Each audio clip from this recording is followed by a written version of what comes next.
Welcome to the Undisputed podcast. I'm your host, Joy Taylor. We've got a packed show today. Skip, Shannon, let's get to it.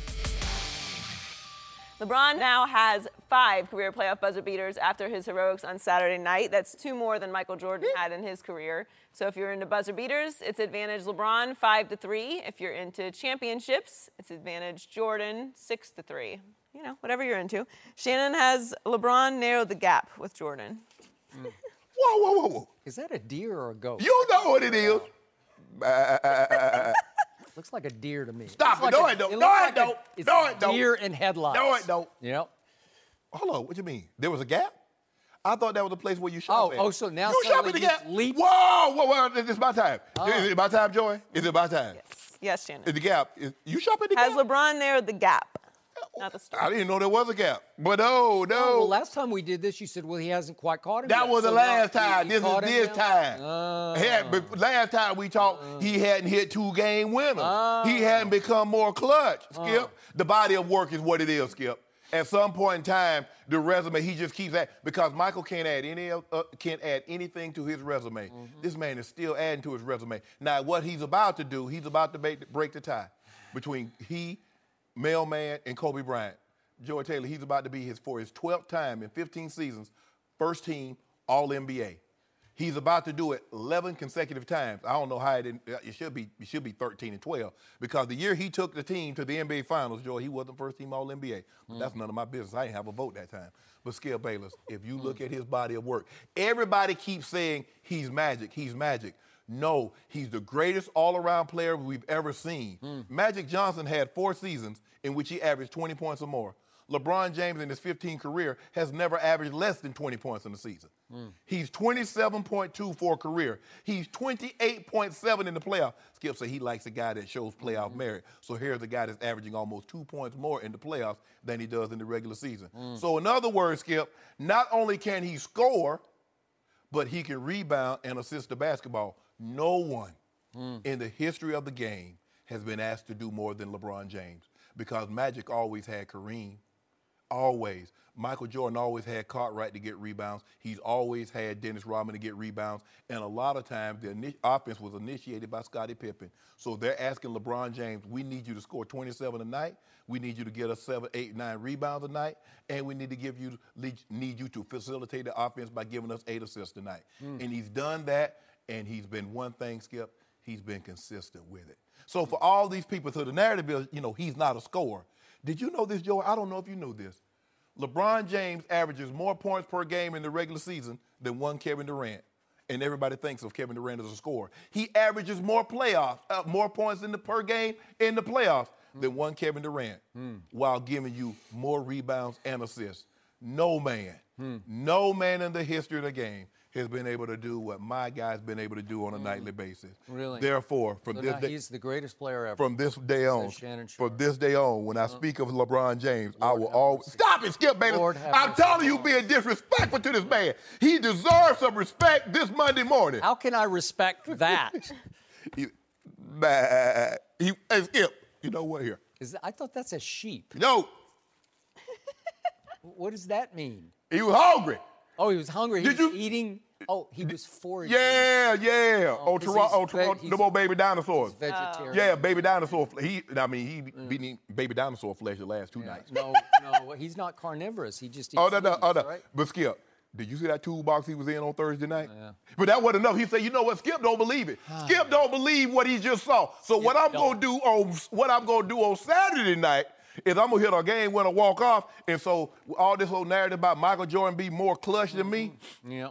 Joy, one more thing, but Skip, before I turn it over to you. I ain't really good. That wasn't enough? No, I ain't really good at numbers, Joy. So what I did, I hired a CPA and accountant. Because they went to school for numbers.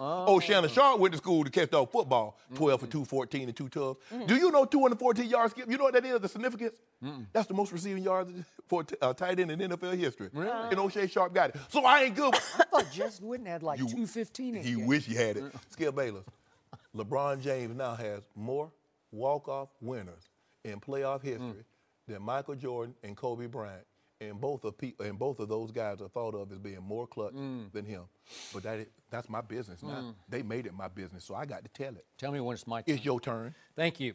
So, bottom line to this discussion is, I'm offended we're even having it. You're not offended. I'm offended. It's sacrilegious. No, it's I'm not. afraid we're all going to get struck by lightning because we keep doing this over and over. That's not in Bron's keep plan. daring that man upstairs enough. He's just going to have a lightning bolt come right down through all these lights and just hit this table and just cut it in half. That's not in Bron's plan. Okay. Well, he's Yeah, Bron's plan. Okay. Bron got a plan. Okay.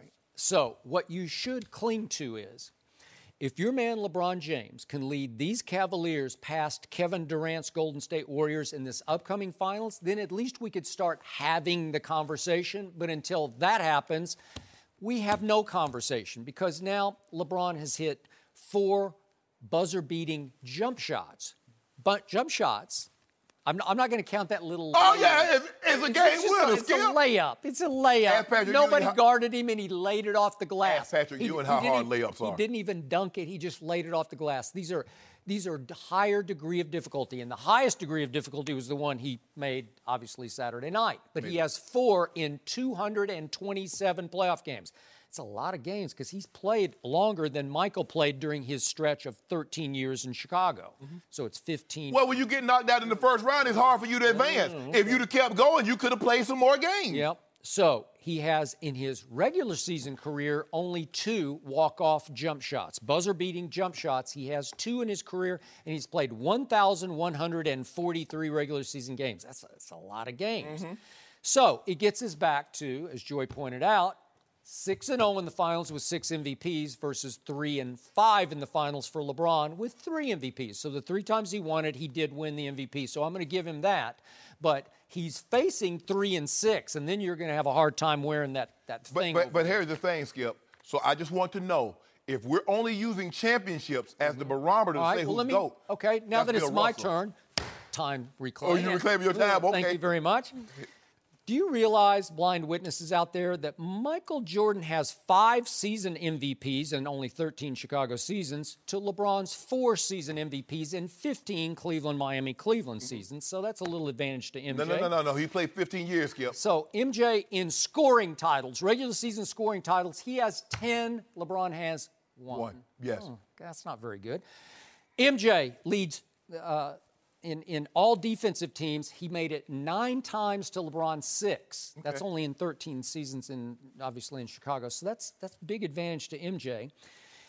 MJ led the NBA in steals 3 times, and LeBron's never led the NBA in steals. And MJ has played all 82 games 9 times in his career to LeBron's 1 in his 15th season this year. So that's a big advantage to MJ. And then here's a good one for you. Try this one. Michael Jordan beat 20 50-plus win teams in his playoff runs. 20 50-plus win teams in playoff runs to those 6 championships. LeBron has beaten only 10. So it's 20-10 in beating 50-win teams, 50-plus win teams in the postseason. Right. 20-10 MJ. And then check this out. Michael Jordan never had a teammate average more than 22 points in a finals. Not in those 6 finals. Right. It was Scottie Pippen had a 22. But Kyrie averaged 28 and Dwayne Wade averaged 26. So it looks like LeBron had a lot of help. Right? Hold on, Skip. Yeah, Hold on. that's See, a lot. I noticed 28 and Jordan, 26. Context matters here.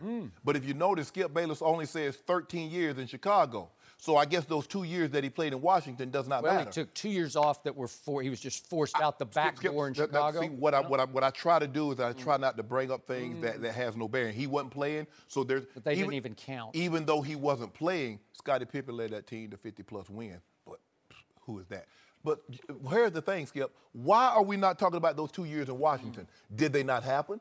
They happened. Okay, hold on, time out. They're like age 30. What was it? 38 and 39. If he's the GOAT, he got to drag that team to the playoffs. If he's what you said he is, Larry Bird said he was Jesus in sneakers. That's what Larry said. You said he's the GOAT. I'm trying to figure out, why can't he lead that team to the playoff if he's every bit what you said he is? Tell me, and one more thing before I go. I want you to tell me the time that LeBron beat a team in the NBA Finals that had 3-4 Hall of Famers on its roster. Just let me know when you're good ready. ones, but No. All the tough ones came in the East. I've shown you that before. Do we need to start going through the roadblocks he had to get through in the East? You know what, Skip? Remember, that was back in the days. The least was the East was not the least, right? Skip, you know what? Had he gone to the NBA Finals in the 80s, Joy, I'd say, LeBron, there's nothing you can do. You would have to win 5 straight NBA titles. You'd have to win 3 MVPs. So you'd have to be 7 and 8 to pass Michael Jordan. But Michael Jordan didn't sniff the finals. He didn't. As a matter of fact, he didn't sniff the Eastern Conference Finals in the 80s. Didn't sniff them. He didn't go. Hold on, one more thing, Skip, before I let you go. I'm going to turn it over to you. I'm going to let you have your time. I think I just got disrupted. No. I think it just got stolen. In the 80s, when the Celtics were in their apex, when their prime, when the bad boy Pistons were in their prime, Michael Jordan couldn't see them. And you remember in 1990 when they lost in was it 89 or 90? I think Scottie Pippen had that migraine. He couldn't play, and Michael had to go it alone. Can you tell the people at home that didn't watch that game how it ended? That's way before my time. Hey, but don't do that, Skip. Skip Bayless, why you keep talking about this before your time and you preface everything by you been covering sports for 44 years? Yeah. So my final stat is, my favorite stat is PER, player efficiency rating. Yes. Through all their playoff games, Michael Jordan is a 29, which is extraordinarily high in PER. Yes. And LeBron, as all-around great as he is, and he is all-around great, he has more all-around gifts than Jordan had, or at least takes advantage of his gifts more than Jordan. Jordan was mostly a scorer and a defender. Correct. LeBron obviously is a passer. Yes. There's no better passer in basketball today than LeBron James. But in this case, PER is 29 to 28. So Michael's still 1 point ahead of him in PER. That's pretty extraordinary for a guy who doesn't pass the basketball. But what you call it? But LeBron has played almost 50 more playoff games. And Thank you for that. If you don't, that's why he's got the buzzer beaters. But Joy, that's what happens when you get knocked out in the first round. You don't get a chance to go to the second and the finals. So that's what happens. Had he not gotten swept his first 3 years in the NBA, he could have been playing a bunch of games, but he couldn't, and he didn't. And just because we're out of time, Joy, I'm not going to rub it in on free throw shooting because it's pathetic the way LeBron has shot the free throws, especially in late game situations, in playoff moments, because of those with 3 or more attempts since LeBron came into the league. He's dead last. I'm sorry. He just is. From now on, I will only preface LeBron. When I say LeBron, I will say GOAT. I will call him GOAT James. Yeah. Yep. GOAT James is his name. You are definitely not getting in that Jordan party for All-Star next year. I can't. I don't think Okay. I'll put it down. By the way, in 2011, wasn't he just the literal GOAT? Hold on, Joy. Remember that? The meltdown? You know what, Joy? Wait, did Michael Jordan ever melt down in a finals? You know I don't what? remember that. My producer asked me, said, what were these leads for? I said it was for a trap that I set for Skip, and I knew he would walk in. That's 2011 team. That's the same team that beat Kobe and the Lakers that won the championship the year before in 5 games. That's the same team that beat OKC with James Harden, Kevin Durant, Russell Westbrook. They beat them also. That was that same 2011 team. Shannon. The same Mavericks team that ran through Kobe Bryant, who had just won the finals in 29 and 10. But that's none of my business, Joy. But your chosen one became the frozen one in that finals. You know it and I know it. You can't erase it. What happened to Kobe? You can't sweep it under What the happened to carpet. Kobe? This is about Michael Jordan versus LeBron James. I'm just asking, if Kobe was, but you keep saying, everybody keep telling me, why couldn't Kobe take down? Because Kobe, it was supposed to be LeBron and Kobe in the finals anyway. Why couldn't he do, what about Kevin Durant and Russ and Harden? I just know Michael's better than... And no, he's not. No, he's not. No mercy.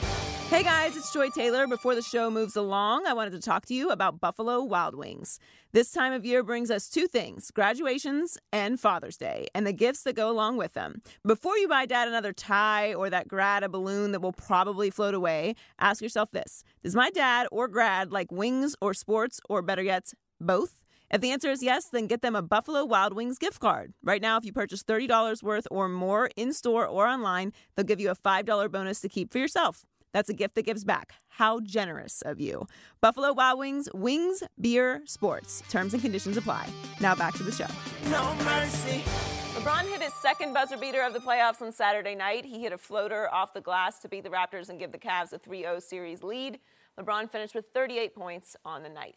We're joined by FS1 NBA analyst Chris Broussard. Welcome, Chris. Thank Good morning. You. Good morning. Good morning. Chris, how impressive was the shot? Great shot. I mean, tremendous shot. And, Skip, we've talked before about how most of LeBron's buzzer beaters had been when you can't think about it, you just kind of react. You catch and shoot, you catch and react. He's a guy that is a thinker, and sometimes you can overthink if you're that type of person. This one, though, he had time to think, obviously. I mean, he took it full court. And what I loved is he shot it with so much confidence, like you knew it was going in. It obviously was a beautiful shot going off 1 foot. I think he meant to go glass softly, the follow, like. Bet it. Incredible Tim Duncan-esque. shot. And I think one thing that has taken LeBron this year, at least offensively, to maybe the highest level he's been, is it looks like his mental toughness, he's always been, a smart player, but his mental toughness, I believe, is now caught up with his physical toughness. Mm-hmm. And he's thinking the game well. In the clutch, he's ready, he's there, makes the right play, makes the shots. One thing I'll say about it, though, and Rob Parker, we did our radio show yesterday, The Odd Couple, he brought up a point that was a good one and it's true. This was a great shot. I believe it was clutch. I'm not sure Rob does. Not sure Skip does. I saw your tweet, though. But it was not the ultimate challenge because it was tied. Not saying it wasn't a great shot, but if you miss, you go to overtime. Mm-hmm. So that is a different situation. He has made shots like that. His first 2 buzzer beaters in the playoffs came in that situation where they were down. So that is a little bit more. Especially the Orlando and Indiana when he was in Miami. So he's done it before.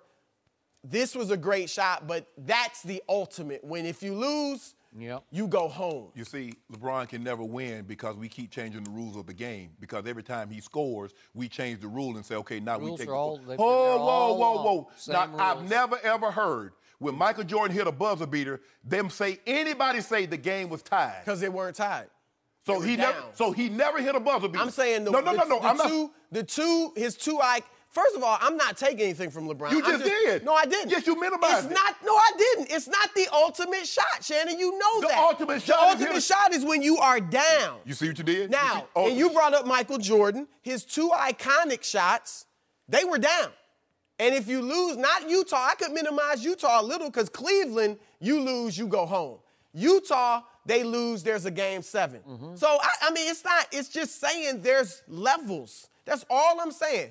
I think anybody would admit that. But that's the narrative. If you see, first of all, who's going to close for LeBron now that Kyrie's gone? Okay, he closes the game, and so now we got a hedge. You see, this was not life or death because they were if he misses the shot, they go to overtime. Okay, what happens when he hit the shot that tied it on the other night, the game 1? Agreed. Toronto? But you didn't mention that. You gave him no credit for that. He missed that shot. What happened? Who didn't? LeBron. Not me. I gave him credit. So tied 105. You could argue that was a bigger shot. You could argue that because you're right. You missed that shot. Yep. You lose that game. I just want to know, when did we start with the narrative? We've seen guys so many times hit a shot when the game is tied. They win the game. We give them credit for hitting the shot. Now with LeBron, we got to parse everything. The game, it was still this much second on the clock. It was the first round. It was the second round. Well, if he missed the shot, the worst thing that could happen to go to overtime. We never do that. When Tom Brady sits the guy out for a game-winning field goal and the game tied, doesn't nobody say, well, Tom had an easy job because no. We just give the guy credit. At some point in time, we got to say, you know what? LeBron James is great. He's clutch, and leave it at that. But that's not what we do with LeBron. He's the only superstar that we do that with, is that we parse everything that he does to try to minimize his greatness. You can't. You said he wasn't clutch. He's clutch. You said, okay, instead of what he did in Minnesota, that's the regular season. He do it in game 1. Oh, that's game 1. Michael Jordan shot over Craig Elo. Happened in what round, Chris Broussard? First game 1. Okay. He does, not only does, Skip said when he hit that game 1 over Indy, he hadn't had one in 3 years. Now he's had one in 2 weeks. And now we're talking about at the point of the game was tied. At some point, you're going to say, this is the rules. If the guy hits a game-winning shot, they win the game, you says he's clutch. We got to stop trying to divide it up. They weren't down 1. They weren't down 2. The worst that could have happened. At some point, He gets to play by the same rules all the other all-time greats have played by. And we have yet to judge him by that standard. Shannon Sharp, we are sorry that the facts are getting in the way of your goat mask, but they're getting in the way. No. We're talking about degrees of difficulty. That's all we're saying. Back to the top of this debate. Again, the only good thing I can say about the shot that he made Saturday night was it went in. I give you that. I can't take anything away from you, but I got ahead of this. If you look at my Twitter timeline, I wanted to see him for once in his life just attack the rim. They had taken Ibaka out of the game. I don't know why. He can block shots because he had blocked 4 already in that game on Saturday night. There's no Ibaka. There's no DeMar DeRozan, who had just sort of gone in the tank, and Dwayne Casey had said, you're not playing anymore in this basketball game. So there are 2 really good defenders who are not on the floor. And all of a sudden, Dwayne Casey says in the huddle, let's take the ball out of LeBron's hands. But touche. Ty Lue finally made a head coaching decision, and it was absolutely brilliant. It's like simplistically brilliant because I wouldn't have thought of it. Let's just take the ball full court. I said, I was like, why are you taking the ball up full court? Okay. Advantage beast of the East, because if you let LeBron get up ahead of full steam, running the court like Gronkowski, except he's faster than Gronkowski, and he is being guarded by a rookie. OG Anunoby is good defender, though. He's no OG yet. Yo, he may be someday he might be an OG, but he ain't one yet. He's the 23rd overall pick in the draft, which is late first round, and he's learning by the dribble. He's getting better. But he's never been in this situation against this guy. And Siakam was supposed to come and double, but he's like a second-year player, and he's still learning basketball, and he's like, wait, am I supposed to do it full court? So he just lets LeBron escape. Correct. And here he comes. Yes. So he's got exactly what I tweeted right before his very eyes. The super highway to the basket has opened. There's no Ibaka standing under the basket. And LeBron has a step on Anunoby with the right hand. And again, he's not known for going right in these situations. But I'm thinking he is just going to power down the lane, and I believe he could have walk-off dunked it. I just believe it. Somebody might have come to challenge him, but I'm not sure about that. Well, Kyle Lowry had come over. But here's the thing. Let's just say for the sake of argument, he goes all the way to the basket. Kyle Lowry picks the charge up. What's everybody going to say, Chris? Why not pull up and shoot the jump shot? The thing, what made the shot so hard, he's going and this is the way you want him to go. You want him to go left-handed. And he likes going left. He does. Allow me to finish. Go ahead. I'm going to quote the great LeBron James after the game. The level of difficulty on that shot was extremely difficult. Don't try this at home. Right. That sums up my case against this shot. He picked the single hardest shot you could have picked on the floor at that point. He's running left. He's shying from the basket. He's got Anunoby still on him, and he's going full speed to the baseline and goes up off 1 foot and shoots a one-handed leaner. Yes. Going full speed the wrong way, and I'm still not sure he tried. I'll give you the benefit of the doubt, but I'm not sure. I'm not sure. I'll tell you why. But the backboard has almost disappeared at that point because you're going full speed to the baseline. There's not much backboard left. Let it go. But here's the thing. There's not much, and you got to barely tick kiss it. Just barely tick a little bit of the backboard to drop it in. And the odds are, and I know, if you're running that fast full speed, that your shot is going to lean left a little bit, so it might have been a little offline and it ticked the glass and went in, but I don't know. I'll give you the benefit. I'll say a few things about that. One, and I've talked to LeBron James about this over the years. He'll fool around in practice and stuff. He is great at making these incredible horse shots. Yeah, horse. Exactly. That's the best way to put it. Horse shots. And that's what that was. A horse shot. That's what that was. Why would you force yourself to take a horse shot? But with the game on the line? also think this. Why wouldn't you just pull up and shoot a jumper? His jumper is going. In this series, his jumper is going. And I think he's got great confidence in his jump shot at this point. And to your point, if he goes to the rim, now I think there's a difference in making the pass out of confidence and I think that's the best play. Right. Versus, I don't want the shot. Right. Let me give it up. Right. I think if LeBron goes to the hole and a couple of defenders collapse, he probably kicks it. Not out of fear, He's going to kick but it out cross of court he's because gonna Kyle kick Lowry it. left this guy. Yeah, exactly. But Skip, I would. Can we get to the elephant in the room? LeBron does not trust himself at the free throw line in late-game playoff. Come on. Well, I could show He you the would've stats. gave the ball He's got up. the single worst late-game free throw shooting stat in playoff history. Well, you don't need to go to the free throw line if you make the shot. Okay? So Exactly. He may have given up the ball. Why hold the ball anyway? They could have fouled him on the What had jump. happened in this game? He made 9 of his first 9. Then with 2:38 left, he missed one. Then with 31 seconds left, he missed another one. And the demons are starting in his back of his mind. And again, when Kyle Lowry made a layup to cut it to 2 with 19 seconds left, who ran to take the ball out of bounds? LeBron James. Why did he do that? High IQ. I don't want to catch it and get fouled. But hold on. If there are better free throw shooters on the Cavs than LeBron. Right. And if you're in that situation Jeff where Green you has know not they're been. going to foul, you want your best shooter. Now, I agree. Jeff Green's not. But that's not the first time LeBron's taken the ball out of bounds. Right. And it's just smart basketball that you get it to a better So free throw time out. shooter. So the GOAT, you've proclaimed him Yes. the greatest player of all time. Yeah, you moved him up from 3 to 1 now. He does not want the ball in late game foul situations. Is that what you're telling me? Oh, so you got to put your mask on because you don't want to speak. Here's because, the thing. Because you know what I heard Saturday night? Kyle Korver says LeBron James practices these shots every day. And Kyle says, I asked him What why. about the free throws? Does he practice free throws? Hold on, let me finish. Kyle Korver says he practices these shots every day. And Kyle says, I asked him, why are you practicing these shots like this? You're never going to use it. Oh, lo and behold, the shots that we see him practice come to fruition. So you know what would have been clutch to me, and I tweeted this. So you saying that wasn't clutch? Okay, this would have been clutch to me. Take it to the basket, get hammered by 3 Raptors at the rim. Wait a second. And then go to the free throw line and stand by yourself and just make one of two with no huge pressure because you have overtime as a fail-safe. If you miss both of them, you get to go to overtime. Yeah, let's be fair, though. And I disagree with Shannon. You know, I wasn't trying to minimize LeBron's shots. I was stating the fact.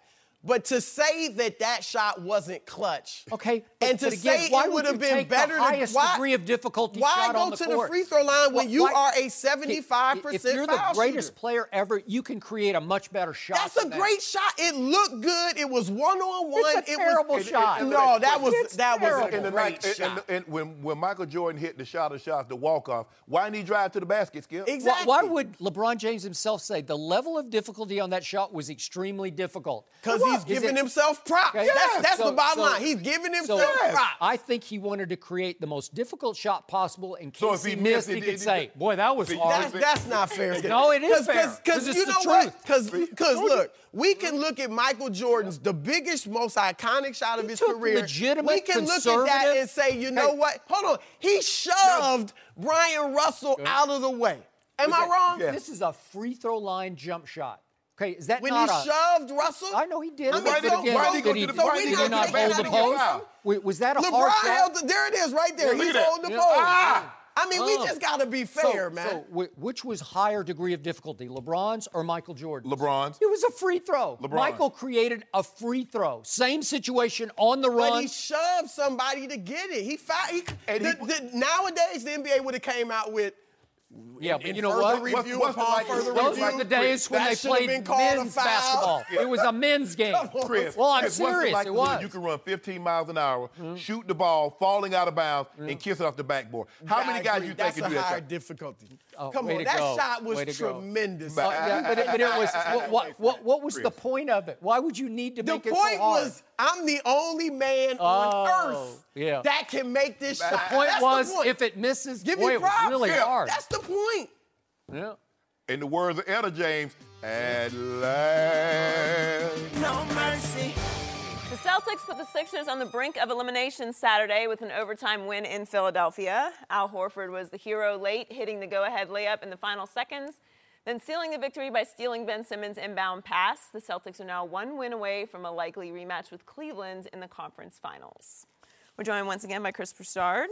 Chris, how much of a threat will Boston be to Cleveland? I don't think they'll play them as tough as Indiana, but they'll play them tougher than Toronto. I think Philly. Yeah.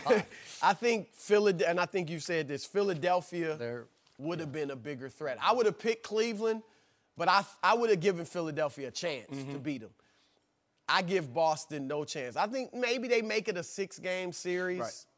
You know, maybe Cleveland takes them out in 5. But they just don't have the superstar power. That's just it. I do not see a team of really good players taking out LeBron James. And Kevin Love seems to have found his game at this point. This last 2 games, Kevin Love? Yeah, the role players have had enough time now that they've found their games. They'll have bad nights here and there, but no. The young guys have it. The older guys have. So, look, Boston's not good on the road. They're 1-3 in the playoffs. Their defense has not been as great in the playoffs as it was in the regular season. They're allowing teams to shoot 47%. Where they've been winning it is their three-point shooting. Yeah. They have an advantage there over their opponent. And Cleveland is a good three-point shooting team. That's all there is to it. And so I don't know that Boston will get that advantage. Brad Stevens, obviously a tremendous coach. That's a huge advantage for them, even though Ty Lue's made some good decisions in the postseason. But, you know, there's no way. They remind me of those Chicago teams under Tom Thibodeau, where they always maximize their potential. They got further than you thought they could. And I'll even go to the team when they had Derrick Rose and LeBron was in Miami. That Chicago team had beaten Miami during the regular season a few times. Mm-hmm. And in the playoffs, LeBron beat them 4-1. Now, granted, he had Wade and Bosh, but Chicago had a legitimate superstar at the time in Derrick Rose. Mm-hmm. Boston doesn't have that. So, no, I don't see it. And Spo just says that Bron, Derrick Rose doing too much. And Bron put that old wet blanket and put that fire out, put him on ice. The thing is, Boston. You don't even have to do that against Boston. Wait, are you talking about the shot that he made? No. I'm talking about in the 2011 when they played against Derrick Rose. Derrick Rose was the MVP that year. I thought you were talking about the David Blatt mad shot. No. Not that. Another clutch moment for LeBron because James. he was mad. Because his coach is saying, we want the other guy to take the shot, right? It's almost like, Skip, it's hard for me to believe that even if the Celtics had Kyrie and Gordon Hayward, they would play better than this. What they have now is, like you said, not a superstar. So they don't have anybody that's ball dominant. You got to swing the ball. Brad Stevens coached at Butler. He wasn't getting McDonald's All-Americans. He wasn't getting 4 and 5 guys that's one and done. So when you have lesser talent, what do you have to do to win? You got to move the ball. And that's what these guys do. They're athletic. They go about 6'4" to 6'9". Everybody can take you off the bounce. Everybody can shoot the three. Even Aaron Baines, 7 foot tall, 300 pounds, he making threes. They play now late in ball games where they win a ball game. If a ball game is tough, tight, you better execute because they'll out-execute you. Yep. Every mistake you make, they'll make you pay for it. Every mistake the Sixers made down the stretch, Skip, the Celtics made them pay for it. And so, but Ben Simmons was atrocious, and he's been atrocious. They could be ahead 2-1. I'd argue they should be ahead 2-1. But their immaturity, you're right, Ben has been horrible in the clutch. Covington. Cleveland's not going to make those mistakes, though. That's so what do you got? King in 7 against Boston? 6. 6? 6. So you got... I got 6. That's what you said. Toronto was going to win 2 games. Well, I thought the baby dinosaur was going to do something this year. Skip, they the North. We the North. They keep on. They need to stay out my mentions talking about we the North. So you didn't have that much faith in the King against the. Well, Skip, I don't know what happened. I did. Well, you got a sweep this round coming up. No, but see, here's the thing, Skip. I thought coming off that tough 7-game series. And Toronto was well rested, that Cleveland was just going like, okay, look, guys, we tired. And they had their chances. LeBron shot 40%. He was 1 for 6 from the free throw line, Skip, and they didn't win. From 3. And so we knew from that point on, they were in a heap of trouble. So here's what's happening for the Celtics right here, right now. Terry Rozier is playing at Kyrie level. That's how good he is so far. I'm not saying he's better than Kyrie. He's having at least the impact that Kyrie would be having in this series right now. in every way, shape, and form. He is making things and better happen. defensively. That's what I'm saying. Although Kyrie had his moments this year, he sort of went along for the ride because they all play better defense.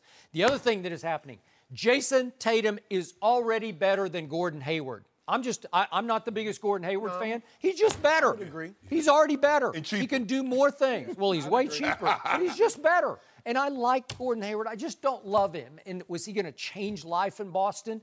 This kid is for real. Yep. And he just shows you game after game. He doesn't come and go. We haven't seen what's happened to Donovan Mitchell or to Ben Simmons. 5 straight games with 20 plus in the playoffs. He just keeps doing it. Every night it's the same from him. He's a stud. He's turning into a star. Jaylen Brown isn't quite there, but he has star potential.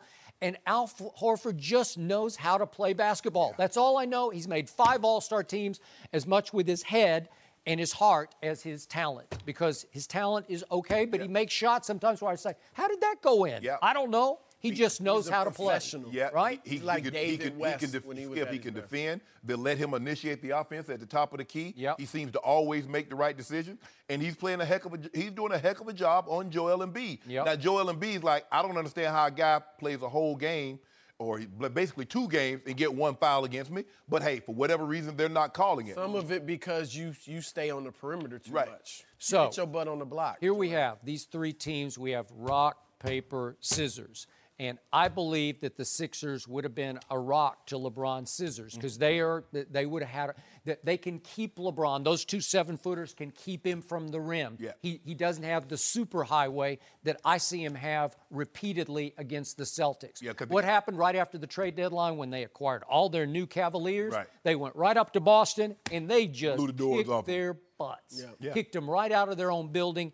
And I think you would see mostly this happen in this series.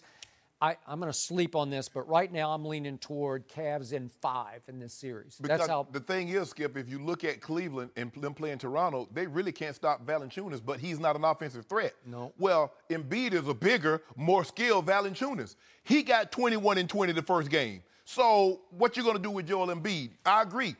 Philly would have caused them problems. Because Philly caused them problems. On March 1st, they went to Cleveland. Remember that? And it was pretty convincing to me. Yeah. And then Cleveland had been playing well. Yeah, and then end of regular season, I know maybe LeBron and those guys mailed it in a little bit, but it was at Philly. Remember that game? And it went to the wire. LeBron he got forced to make 3 free throws to get to overtime, but at least it was a fairly close game. But remember, in that game, was Philly up 22? Yeah, they were up huge. 22, right? Yeah, they might have been up more than that, because at one point they was what? It was halftime was 78, 55, 78? Yep. Yeah, 50, something like that. And they whittled their way back into it. Okay, so Boston's paper covered Philly's rock. That's what happened. One thing Boston has going for it in this series that Toronto doesn't is they're not afraid of Cleveland. Kind of like Indiana. They not spooked by LeBron. That's what I like. That's what I like. Ain't nothing like a man. Ain't nothing like somebody be talking big and then they turn and run at the first sighting of the guy. Because he coming. And when he come, Indiana wasn't scared, but he cut butt. He put them, dropped that. You know what? They in the very end, they were scared. Like the door swung wide open. LeBron checked out, went to the locker room. All of a sudden, you have a chance. You could dethrone the king here. With him, Skip. They weren't ready. In the East, LeBron James ride everybody like they ride scooters in Mexico. Now, I've never been to Mexico, but I heard they ride a lot of scooters. But if you play in the East, you got to deal with that man. What's the difference in riding scooters in Mexico or anywhere else? But it's, when you're a tourist, you got to get on the scooter. You know what I'm saying, George? You've been to Mexico. You get the scooter, you be the little best. I spend my time on the beach in Mexico. Okay. But if you have dreams, you have hope, aspirations of playing in the finals one day, and it happened to be between the years 2010 and 2020, if you in the East, so you're asking for the wrong thing. Does the king ride Golden State like a little Vespa? That's the next mountain to climb. It is. It is Climb that Indiana. one, we might start having that conversation about that man. That's why, look, the platter is set. I will not hold it against him at all if they get demolished by Golden State, because they should. Yeah. But embrace the moment, LeBron. You want that ghost in Chicago. This is what you got to do. Okay, let me it's a heck of a mountain to climb. Okay, Chris, thanks for joining. No mercy. Hey everyone, Joy Taylor here, and before the show moves along, I want to tell you about an exciting new show. It's called the Fox Sports Daily Brief, available only on Facebook Watch. We all know everyone is busy, but the Fox Sports Daily Brief takes the biggest stories in the world of sports and delivers them to you in one video on Facebook. It's all you need to know about sports from the biggest stars at Fox Sports. So log on to Facebook and search Fox Sports Daily Brief and look for new episodes weekdays. Now back to the show. No mercy. Dez Bryant still has not been signed nearly a month after getting released. Last week, Adam Schefter reported that most teams would not sign Dez even for the league minimum. But Cole Beasley says that's crazy. I've seen the things going around that teams won't even sign him for minimum. I'm like, that's the dumbest thing I've ever heard. Dez was always a great teammate to me, and he did want to see other guys succeed. Every wide receiver wants the rock, and he's so passionate, it may come off the wrong way to some people. Now Dez, he has a chip on his shoulder, and that's something, I mean, he's already an animal already. And now, like, I've actually seen him working more than I've ever seen him work. Like, it's scary. Like, if he gets to another team and he gets that shot, I promise you he's going to be ready. We're joined now by Rob Ryan. Welcome, Rob. Good morning. Rob spent 2 Good years to as the be Cowboys defensive coordinator. Are you surprised that Dez hasn't been signed? Absolutely. I think Dez is one of those guys that come around once in a generation, and to me, you know, he's got to find a spot. And I know he recently turned down an offer, multiple-year, you know, offer, so he'll find a home. It's just going to be interesting to see, you know, where it is. For me, I'm a little surprised, Skip, that he turned that offer down without having a fallback plan. And it's kind of like, you know, you're out in the boat, the first thing they tell you is make sure you have a life preserve. Well, Dez was out in the boat with no life preserve because he had no fallback. He had no other where to. You got to know, if you turn this deal down, Skip, I got to know that my agent has a contract in hand that I can go somewhere. Now, Cole Beasley said, you know, he's going to have a chip on his shoulder. Well, he should have a rock pile. Because what happened in 2015, Skip, after he had that monster year in 2014, what happened in 2015? So he didn't have that chip on his shoulder in 2015. Okay, what about 2016? Yep. What about 2017? And you keep saying, well, Dez's passion, and some people take it the wrong way. The only people that took it the wrong way was the people that it mattered to, and that was the higher-ups. Jerry Jones, Stephen Jones, Will McClay, the people that makes decisions. They felt that his behavior matched with his play is no longer warranted the money that he was going to be paid. So they say, you know what? We're not going to try to trade you. We're not going to ask you to take a pay cut. We're going to flat out release you. And for you to say, that's stupid, all I know is, here we are, Skip. Now, Dez just has been released, I think, maybe a month now. And he has yet to sign with a team. So it doesn't sound as dumb as maybe you might think, Cole Beasley. Correct. So, Coach, you were their coordinator in Dallas in 2012 and 2013. Right. 2013, Dez Bryant broke out. He broke loose on the National Football League, and he was virtually unstoppable because the quarterback and he had a wavelength. And Tony Romo stayed healthy for all 16 games, both of those seasons. You went 8-8, but he was lighting it up because Romo would just trust if he throws it up over there, 88's going to go up and snatch it out of the sky, right? Absolutely, yep. And it was a beautiful thing to watch all the way through 2014 when Shannon and I were making the case. He just might have been the most dominating receiver in football in 2014. Yep. Well, what do you always say about the National Football League? You're only as good as your last game, right? And so when the calendar flips over to the next year and you have been paid, you got your money. Right. You're on the cover, not of Sports Illustrated, you're on the cover of Rolling Stone after 2014 in the summer. You have broken through. You have crossed all platforms. Right. You are a national celebrity. It starts again. You got to go back it up, right? Absolutely. You have to be that guy. Right. And in 2015, he wasn't that guy. Look at these targets he gets in 2015, 16, and 17. I'm going to just give you the percent of the balls thrown to him that he caught. In 2015, he caught 43% of the passes thrown to him. I got to tell you, that's horrible. It's too many times incomplete to Those 88. empty possessions. You know, it just empty. Then 2016, 52%, and then his targets rose a lot last year, 52%. It's not enough. I don't know how it was so Dez dependent last year. Every time Dak is reading, because a lot of times it's single coverage on 88. Oh, I got to go there. Right. And only 52% of the time that works. You're going to lose a lot of games doing that, and that's what happened. And I can't condemn little Cole Beasley for That's his standing guy. up for his guy. Yep, back him. And really, it's not his guy because Cole became his guy, became Dez's guy. Dez loved Cole. They were a nice compliment. Cole could just sit down underneath that little slot. And then last year, do you realize, you want to talk about plummeting?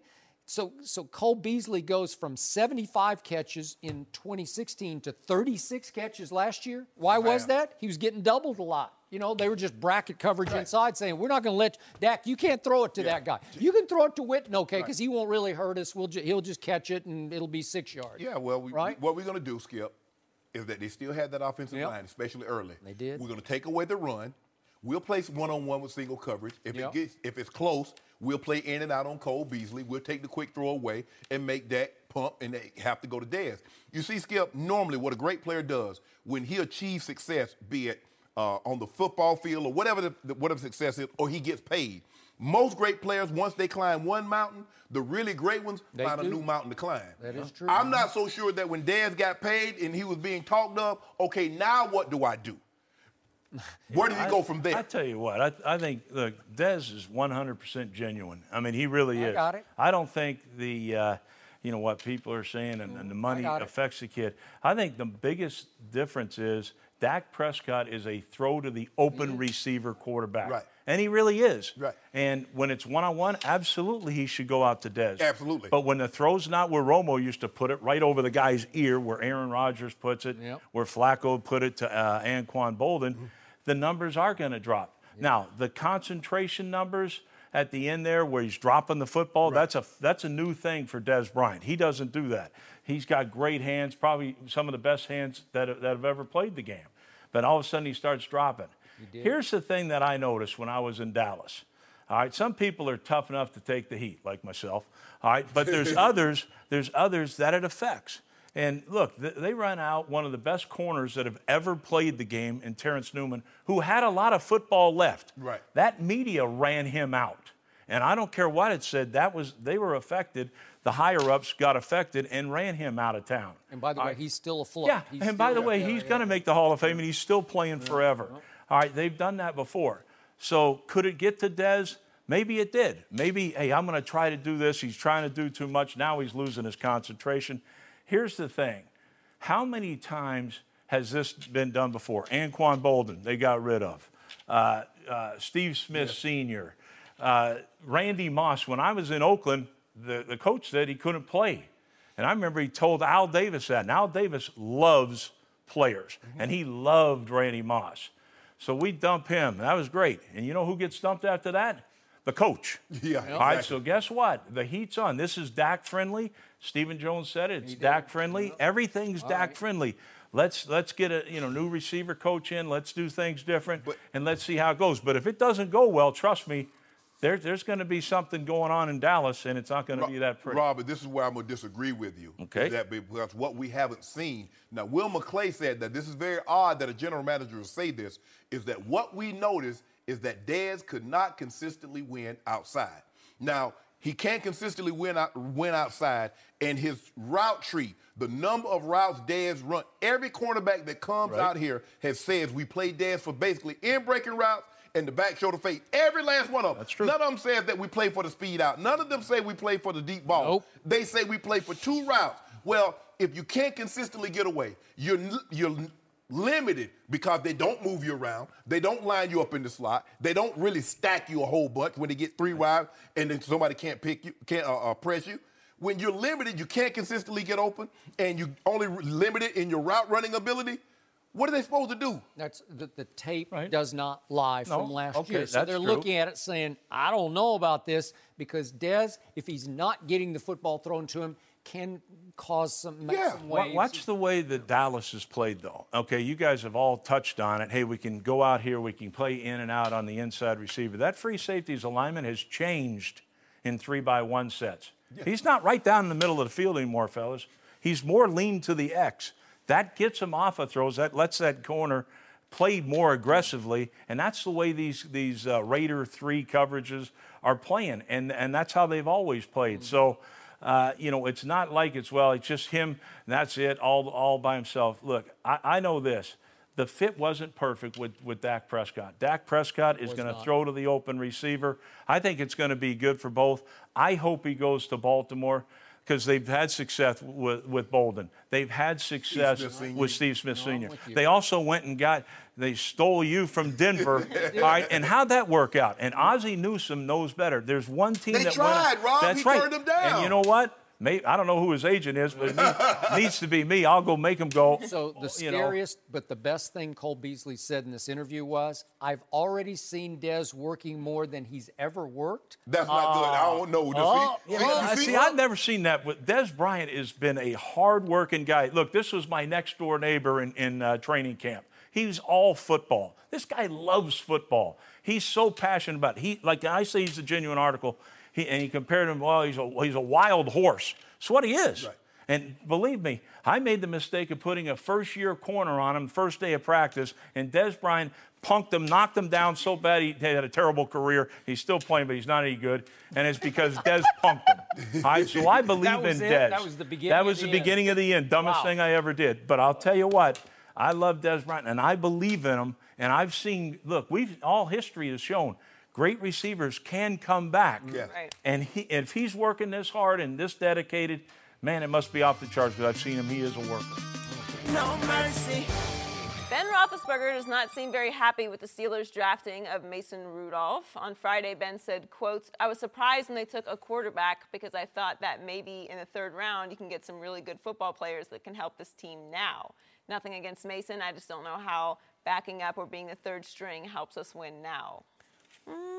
We're joined once again by Rob Ryan. Rob, does Ben have a point? I tell you what, no. This is the most competitive league there is. And every year people are drafted at everybody's positions, and it's called being competitive and things like that. That is a very immature attitude to have and say, oh, it's win now, whatever. Pittsburgh is one of the most professional organizations, in football. They've won more Super Bowls, and they've done it for a reason. You think back, they're going to draft the best player. They draft Cam Hayward. Cam Hayward's going to a defensive line where they have 3 All-Pros on it, in a 3-4 defense. That's everyone's an All-Pro. All right? He sits on the bench for 2 years, ends up now he's a perennial Pro Bowler. Was that a wasted pick? I don't think so. Right. Hines Ward, a 3rd-round pick, who was supposed to be a first-rounder like this quarterback was. He falls all the way to 3rd round because he doesn't have an ACL in one of his legs. All right, he had to sit on the bench for a year. Well, how'd that work? He's a Hall of Fame receiver. So Ben needs to play quarterback, which he does really, really well. Right. And let his teammates, let those guys select the best players for their team. And watch this big kid develop. The only point Ben has is on top of his head, Joy. And unfortunately, that's not the point we're trying to make. Skip, here's the thing. This is what we know about great franchises. Great franchises that's run really well. Yep. What they do is that they find replacement to players before the player actually walks out of the door. So Ben Roethlisberger would like to see it because no matter what anybody tells you, when a quarterback leaves, they like to see the team struggle. Because you know why, Skip? It was because of me. We're having success because I was doing my thing. Well, here's the thing, Brent, that the Steelers are up against. Every other Friday, you're talking about retiring.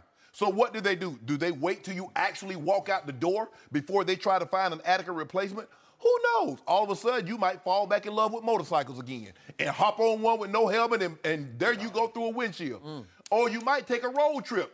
There are a lot of college campuses open, this time of year, so we never know.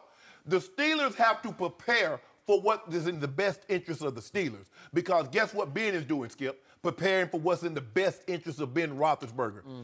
If he doesn't owe Mason Rudolph anything. But let me tell you how I did it, Skip. I felt that when they drafted Todd Heap, I felt if I got injured at any point during the season and Todd Heap had to play, if he wasn't ready, it was my fault. Because I was in the room with Todd Heap every day. Not the quarterback's coach, not the head coach, not the offensive coordinator. It was Shannon Sharp's job to share with Todd Heap the little nuances of what I've learned through the years and what could help him be successful. Did you? I absolutely did. And the one thing I told him is that never get beat in a game with what you've seen on tape. If you see it on tape, you don't get caught with that. Yep. If they show you something, they get to practice just like we do, Todd.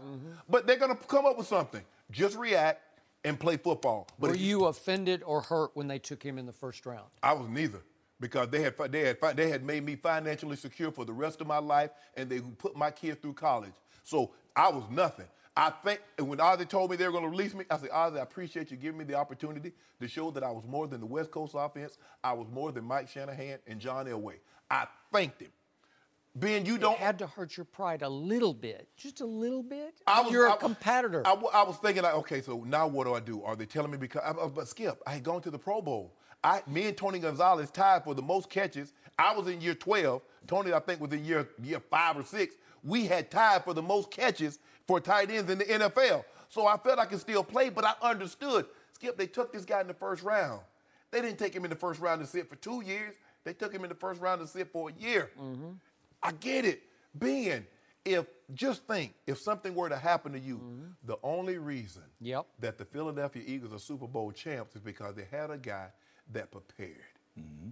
Ben, if something were to happen to you and Mason Rudolph has to play, and you being selfish, like I'm not teaching him anything because he made a joke. Well, since he don't know, since I don't know him anything, if he asks me a question, I'm just gonna point to the playbook. Yeah, that gets laughs right now. But if that guy has to play, then what? Okay. You won't be laughing. So Ben is suggesting publicly that Kevin Colbert, the GM, lied to him ahead of the draft because he told Kevin Colbert, I'm good to play for 3 to 5 years, and he says Colbert assured him, I will not take a quarterback in the draft. That's what Ben says. I think Kevin Colbert meant not high, not in the first round, right? Exactly. I'm not going to take one of the stud quarterbacks and say, we're on a fast track to replace you, right? So what happens in the draft? They take that Terrell Edmonds with their first-round pick, the linebacker. Safety, I think. And then they get to the second round. You're going to take a second-round quarterback? No, you're going to take that quarterback's receiver. You're going to take James Washington from Oklahoma State, who caught all the deep ball touchdown passes from Mason Rudolph. Give you some help. Okay? So you gave that to Ben Roethlisberger, a new toy, and he will be a toy to be reckoned with.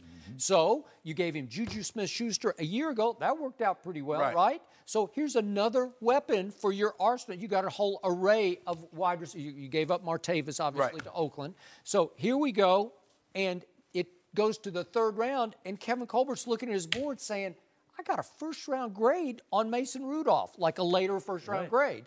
And he's just doing what draft masters do, and he's pretty good at the draft. And he says, I don't have any choice. I got to take him with my third-round pick. And Ben's saying, well, you cost me another player. Well, you got one for the defense and now one for the receiving corps. Well, Kevin Colbert should say, you cost me an offensive coordinator because the greatest years of your career was under Todd Haley. And basically, you threatened to retire if he wasn't gone. So then what? Ben, you act like you see, Ben, this is what I'm starting to see about Ben. Ben really wants to accept no culpability when anything goes wrong, but he wants all the praise heat when everything goes right. Ben, Todd Haley is out of there. Your best seasons it happened under him. You're the only guy with 2 500-yard passing games under Todd Haley's watch. Your best numbers are under Todd Haley. But for whatever reason, both of you guys are stubborn, you're bullheaded, you want to do your thing. But the Steelers owe you nothing, Ben. The Steelers got to help me out. When was the last time Ben Roethlisberger beat Tom Brady head-to-head? I don't know. So how much cachet do you have if you can't beat that guy one time? You're just owned by the New England Patriots, right? Let me ask you a question. As we're starting to see, you think Bill Belichick goes to Tom Brady and tell him who we drafted? Aaron Rodgers is upset because they didn't tell him about they were getting rid of Jordy Nelson or letting his quarterbacks coach go Alex Van Pelt. So you got no more cachet than them. You think Sean Payton is telling, hey, Drew, what you think we should draft in the first or the second round this year? Ain't nobody got that kind of service. Ben, do you actually believe that the Steelers owe you that much, that they need to tell you who they're going to select and when they're going to select them? Well, a year ago, New Orleans took Marshawn Lattimore in the first round. That didn't help Drew Brees immediately. It just helped the defense, right? Can I break some news to Ben? The style of play that you play, you ain't got 5 more years in you, bro. I don't think so. You don't play like Tom Brady. You take too many hits. Good luck with that 5-year plan, taking all those sacks and all the hits you take.